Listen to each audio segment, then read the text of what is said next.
أعوذ بالله من الشيطان الرجيم.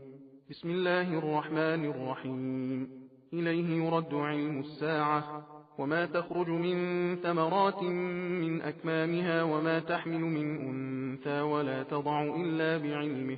ويوم يناديهم أين شركائي قالوا آذناك ما منا من شهيد، وضل عنهم ما كانوا يدعون من قبل وظنوا ما لهم من محيص. لا يسأم الإنسان من دعاء الخير وإن مسه الشر فيئوس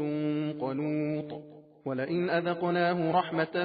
منا من بعد ضراء مسته ليقولن هذا لي وما أظن الساعة قائمة ولئن رجعت إلى ربي إن لي عنده للحسنى فلننبئن الذين كفروا بما عملوا ولنذيقنهم من عذاب غليظ.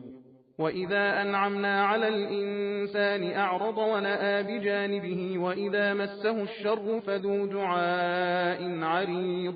قل أرأيتم إن كان من عند الله ثم كفرتم به من أضل ممن هو في شقاق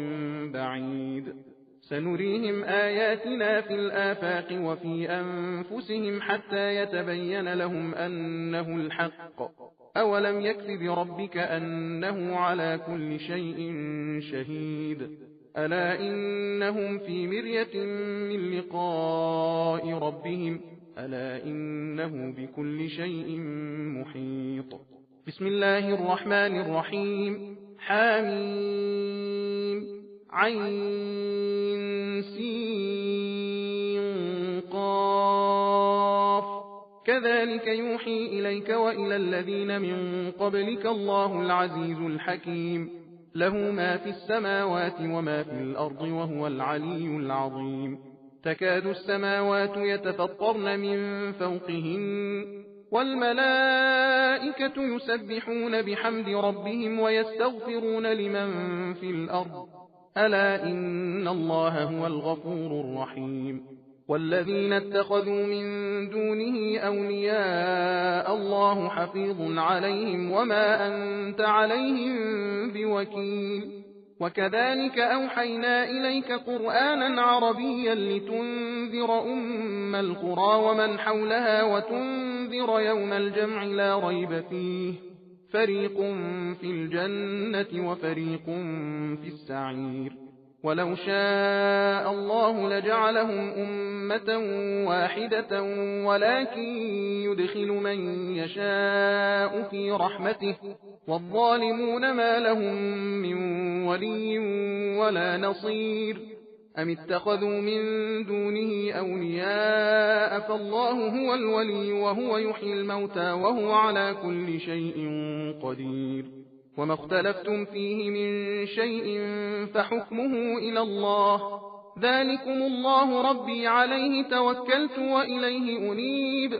فاطر السماوات والأرض جعل لكم من أنفسكم أزواجا ومن الأنعام أزواجا يذرأكم فيه ليس كمثله شيء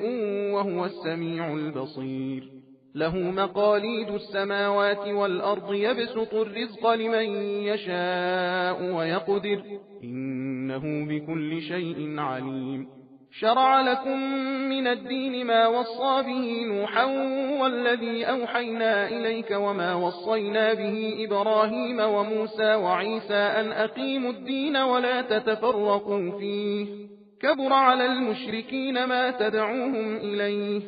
الله يجتبي إليه من يشاء ويهدي إليه من ينيب.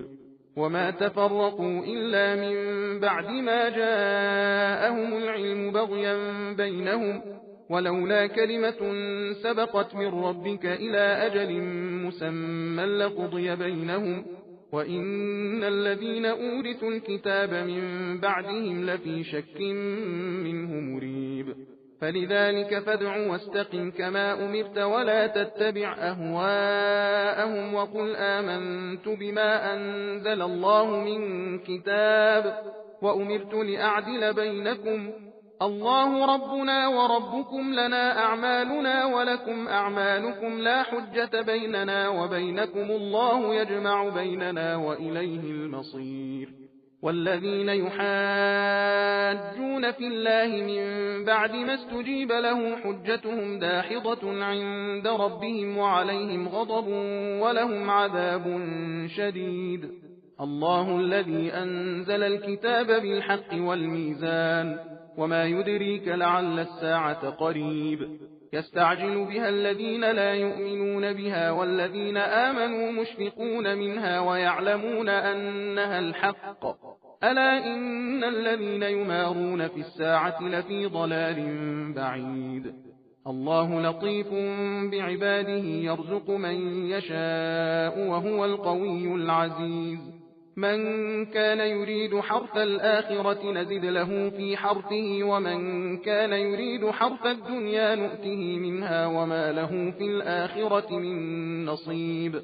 أم لهم شركاء شرعوا لهم من الدين ما لم يأذن به الله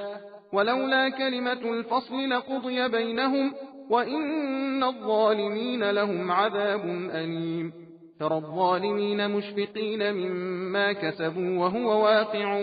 بهم والذين آمنوا وعملوا الصالحات في روضات الجنات لهم ما يشاءون عند ربهم ذلك هو الفضل الكبير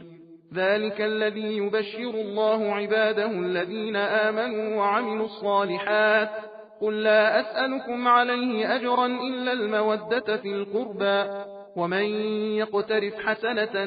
نزد له فيها حسنا إن الله غفور شكور أم يقولون افترى على الله كذبا فإن يشاء الله يختم على قلبك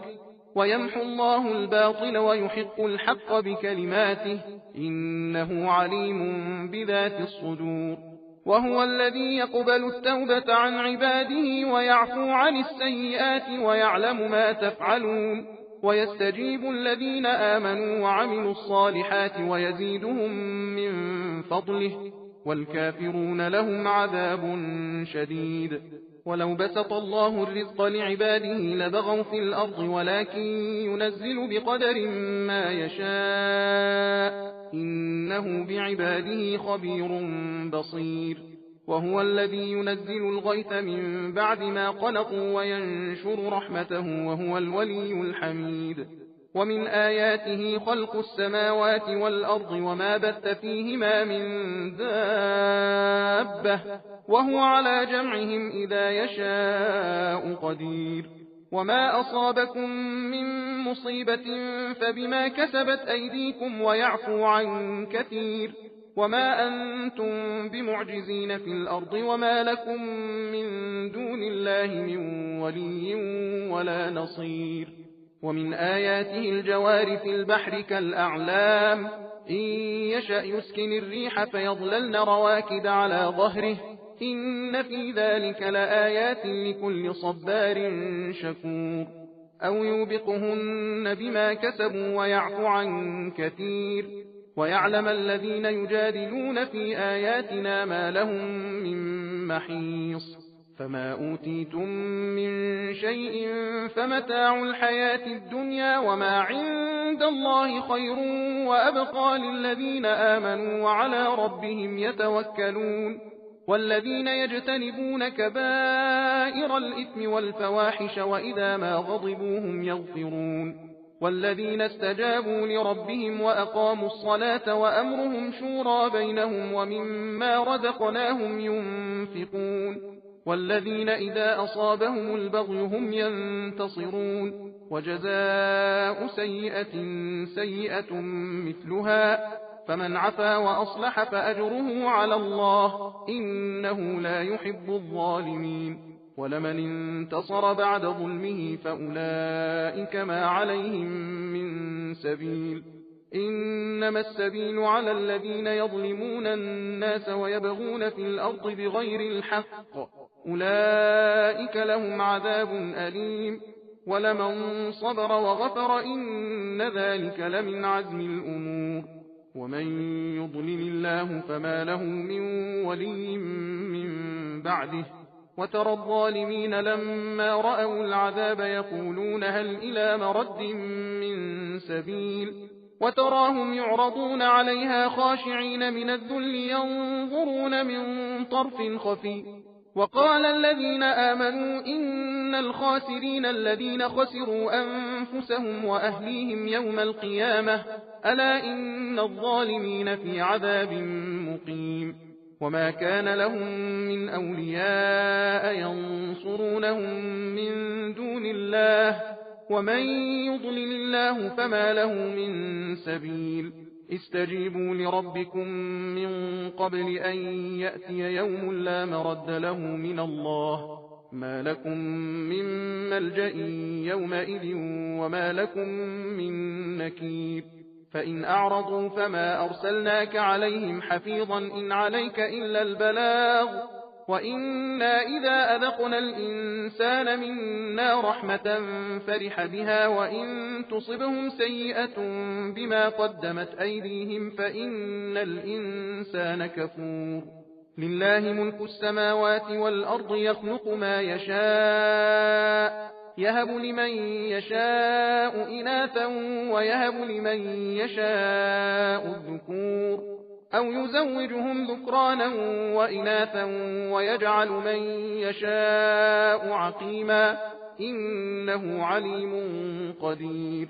وما كان لبشر أن يكلمه الله إلا وحيا أو من وراء حجاب أو يرسل رسولا فيوحي بإذنه ما يشاء إنه علي حكيم. وكذلك أوحينا إليك روحا من أمرنا ما كنت تدري ما الكتاب ولا الإيمان ولكن جعلناه نورا نهدي به من نشاء من عبادنا وإنك لتهدي إلى صراط مستقيم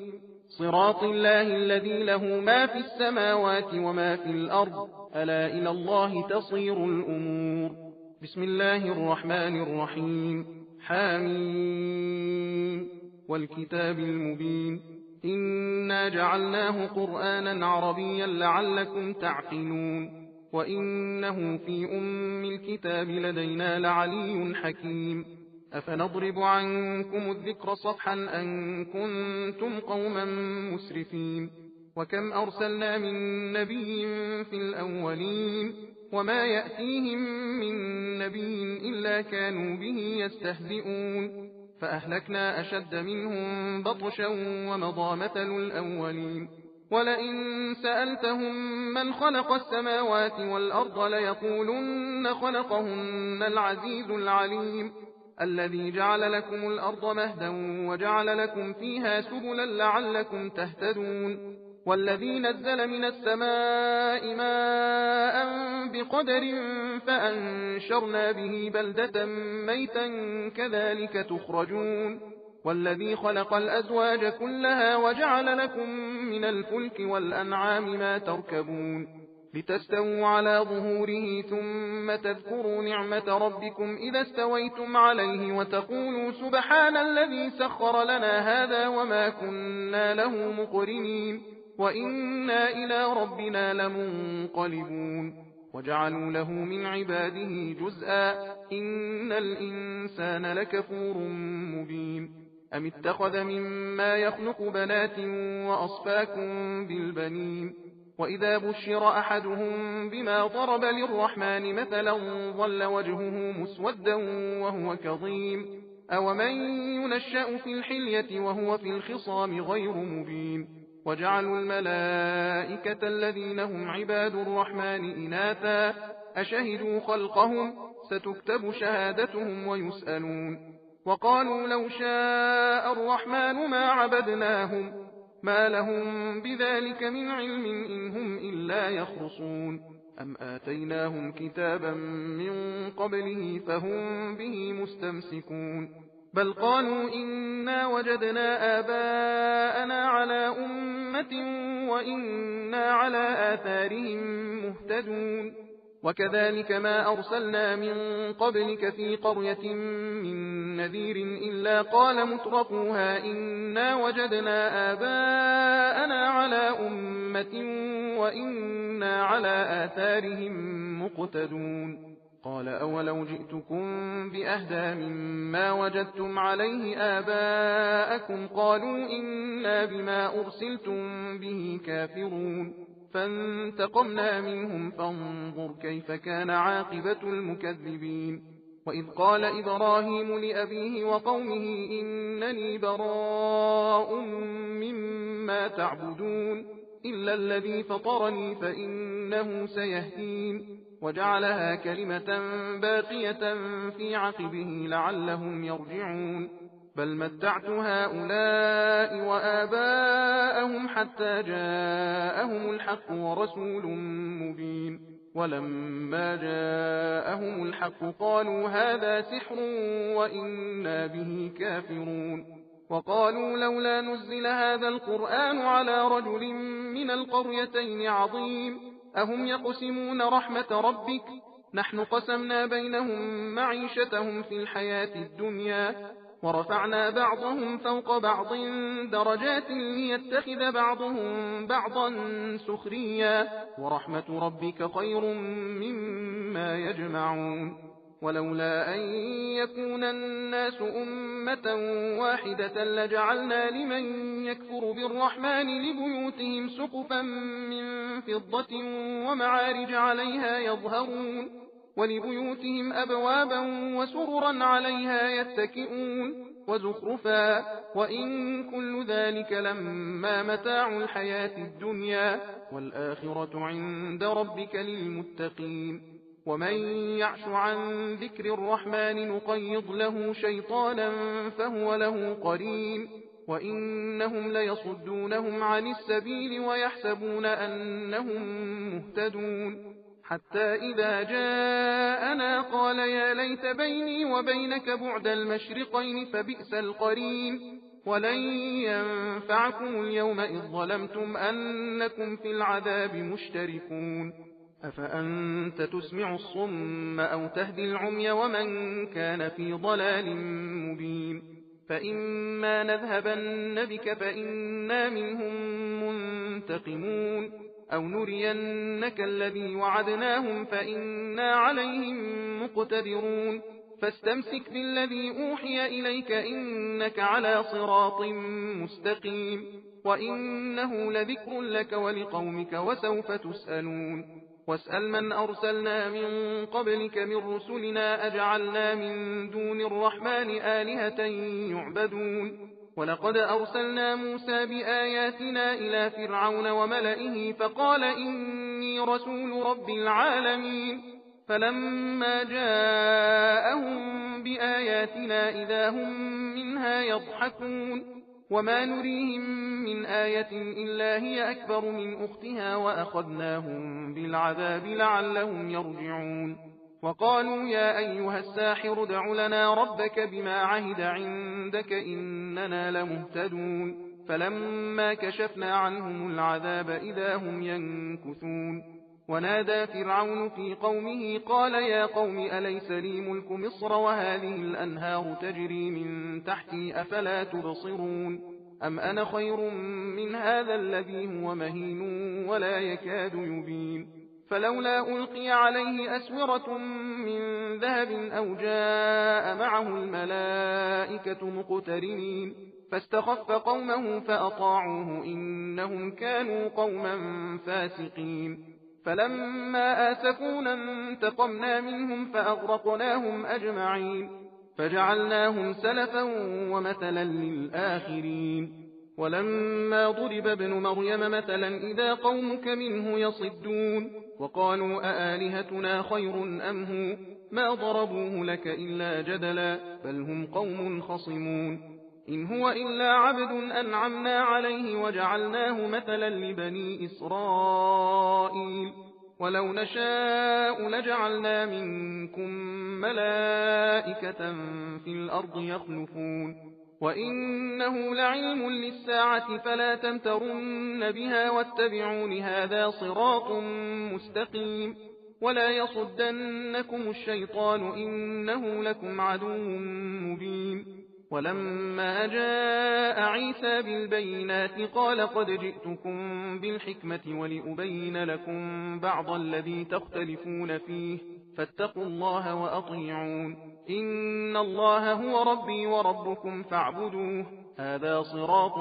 مستقيم. فاختلف الأحزاب من بينهم فويل للذين ظلموا من عذاب يوم أليم. هل ينظرون إلا الساعة أن تأتيهم بغتة وهم لا يشعرون. الأخلاء يومئذ بعضهم لبعض عدو إلا المتقين. يا عباد لا خوف عليكم اليوم ولا أنتم تحزنون الذين آمنوا بآياتنا وكانوا مسلمين ادخلوا الجنة أنتم وأزواجكم تحبرون. يطاف عليهم بصحاف من ذهب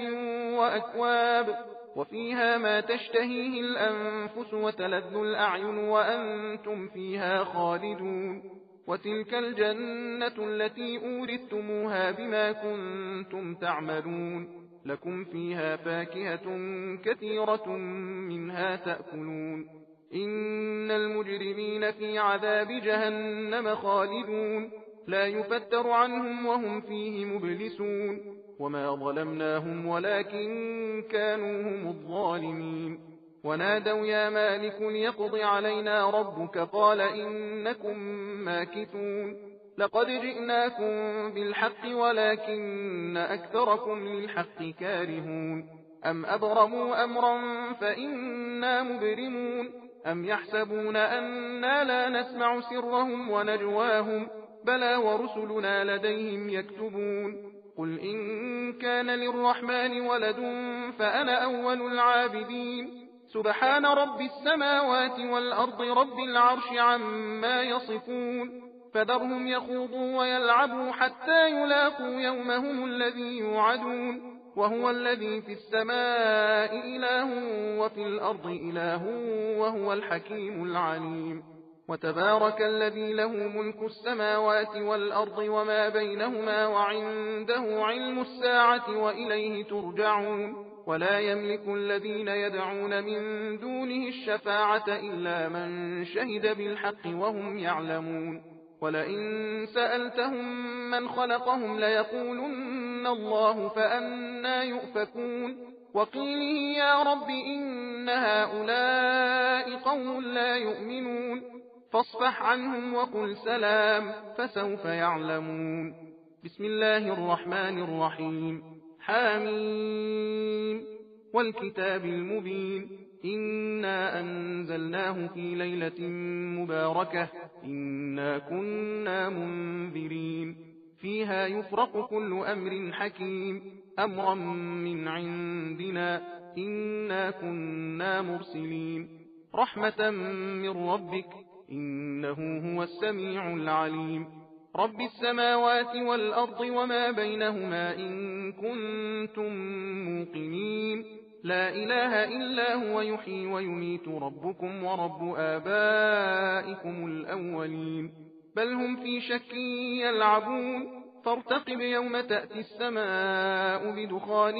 مبين يغشى الناس هذا عذاب أليم. ربنا اكشف عنا العذاب إنا مؤمنون. أنى لهم الذكرى وقد جاءهم رسول مبين ثم تولوا عنه وقالوا معلم مجنون إنا كاشف العذاب قليلا إنكم عائدون. يوم نبطش البطشة الكبرى إنا منتقمون. ولقد فتنا قبلهم قوم فرعون وجاءهم رسول كريم أن أدوا إلي عباد الله إني لكم رسول أمين وأن لا تعلوا على الله إني آتيكم بسلطان مبين وإني عذت بربي وربكم أن ترجمون وإن لم تؤمنوا لي فاعتزلون. فدعا ربه أن هؤلاء قوم مجرمون فأسر بعبادي ليلا إنكم متبعون. واترك البحر رهوا إنهم جند مغرقون كم تركوا من جنات وعيون وزروع ومقام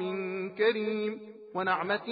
كانوا فيها فاكهين كذلك وأورثناها قوما آخرين فما بكت عليهم السماء والأرض وما كانوا منظرين ولقد نجينا بني إسرائيل من العذاب المهين من فرعون إنه كان عاليا من المسرفين ولقد اخترناهم على علم على العالمين وآتيناهم من الآيات ما فيه بلاء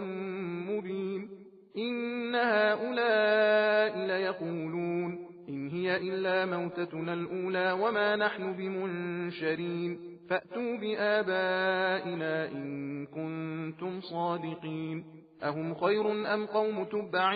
والذين من قبلهم أهلكناهم إنهم كانوا مجرمين وما خلقنا السماوات والأرض وما بينهما لاعبين ما خلقناهما إلا بالحق ولكن أكثرهم لا يعلمون إن يوم الفصل ميقاتهم أجمعين يوم لا يغني مولا عن مولا شيئا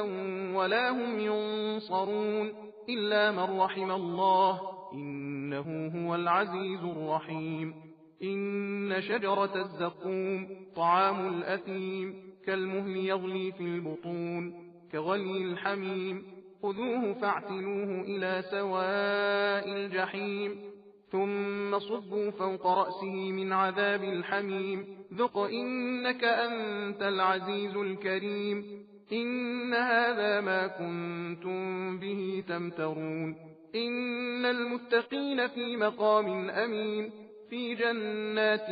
وعيون يلبسون من سندس وإستبرق متقابلين كذلك وزوجناهم بحور عين يدعون فيها بكل فاكهة آمنين لا يذوقون فيها الموت إلا الموتة الأولى ووقاهم عذاب الجحيم فضلا من ربك ذلك هو الفوز العظيم فإنما يسرناه بلسانك لعلهم يتذكرون فارتقب إنهم مرتقبون بسم الله الرحمن الرحيم حاميم تنزيل الكتاب من الله العزيز الحكيم إن في السماوات والأرض لآيات للمؤمنين وفي خلقكم وما يبث من دابة آيات لقوم يوقنون واختلاف الليل والنهار وما أنزل الله من السماء من رزق فأحيا به الأرض بعد موتها وتصريف الرياح آيات لقوم يعقلون تلك آيات الله نتلوها عليك بالحق فبأي حديث بعد الله وآياته يؤمنون ويل لكل أفاك أثيم يسمع آيات الله تتلى عليه ثم يصر مستكبرا كأن لم يسمعها فبشره بعذاب أليم وإذا علم من آياتنا شيئا اتخذها هزوا أولئك لهم عذاب مهين من ورائهم جهنم ولا يغني عنهم ما كسبوا شيئا ولا ما اتخذوا من دون الله أولياء ولهم عذاب عظيم هذا هدى والذين كفروا بآيات ربهم لهم عذاب من رجز أليم الله الذي سخر لكم البحر لتجري الفلك فيه بأمره ولتبتغوا من فضله ولعلكم تشكرون وسخر لكم ما في السماوات وما في الأرض جميعا منه إن في ذلك لآيات لقوم يتفكرون قل للذين آمنوا يغفروا للذين لا يرجون أيام الله ليجزي قوما بما كانوا يكسبون من عمل صالحا فلنفسه ومن أساء فعليها ثم إلى ربكم ترجعون ولقد آتينا بني إسرائيل الكتاب والحكم والنبوة ورزقناهم من الطيبات وفضلناهم على العالمين وآتيناهم بينات من الأمر فما اختلفوا إلا من بعد ما جاءهم العلم بغيا بينهم إن ربك يقضي بينهم يوم القيامة فيما كانوا فيه يختلفون ثم جعلناك على شريعة من الأمر فاتبعها ولا تتبع أهواء الذين لا يعلمون إنهم لن يغنوا عنك من الله شيئا وإن الظالمين بعضهم أولياء بعض والله ولي المتقين هذا بصائر للناس وهدى ورحمة لقوم يوقنون أم حسب الذين اجترحوا السيئات أن نجعلهم كالذين آمنوا وعملوا الصالحات سواء محياهم ومماتهم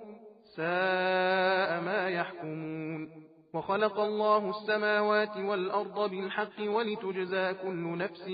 بما كسبت وهم لا يظلمون أفرأيت من اتخذ إلهه هواه وأضله الله على علم وختم على سمعه وقلبه وجعل على بصره غشاوة فمن يهديه من بعد الله أفلا تذكرون وقالوا ما هي إلا حياتنا الدنيا نموت ونحيا وما يهلكنا إلا الدهر وما لهم بذلك من علم إن هم إلا يظنون وإذا تتلى عليهم آياتنا بينات ما كان حجتهم إلا أن قالوا ائتوا بآبائنا إن كنتم صادقين قل الله يحييكم ثم يميتكم ثم يجمعكم إلى يوم القيامة لا ريب فيه ولكن أكثر الناس لا يعلمون ولله ملك السماوات والأرض ويوم تقوم الساعة يومئذ يخسر المبطلون وترى كل أمة جاثية كل أمة تدعى إلى كتابها اليوم تجزون ما كنتم تعملون هذا كتابنا ينطق عليكم بالحق إنا كنا نستنسخ ما كنتم تعملون فأما الذين آمنوا وعملوا الصالحات فيدخلهم ربهم في رحمته ذلك هو الفوز المبين وأما الذين كفروا أفلم تكن آياتي تتلى عليكم فاستكبرتم وكنتم قوما مجرمين وإذا قيل إن وعد الله حق والساعة لا ريب فيها قلتم ما ندري ما الساعة إن نظن إلا ظنا وما نحن بمستيقنين وبدا لهم سيئات ما عملوا وحاق بهم ما كانوا به يستهزئون وقيل اليوم ننساكم كما نسيتم لقاء يومكم هذا ومأواكم النار وما لكم من ناصرين ذلكم بأنكم اتخذتم آيات الله هزوا وغرتكم الحياة الدنيا فاليوم لا يخرجون منها ولا هم يستعتبون فلله الحمد رب السماوات ورب الأرض رب العالمين وله الكبرياء في السماوات والأرض وهو العزيز الحكيم صدق الله العلي العظيم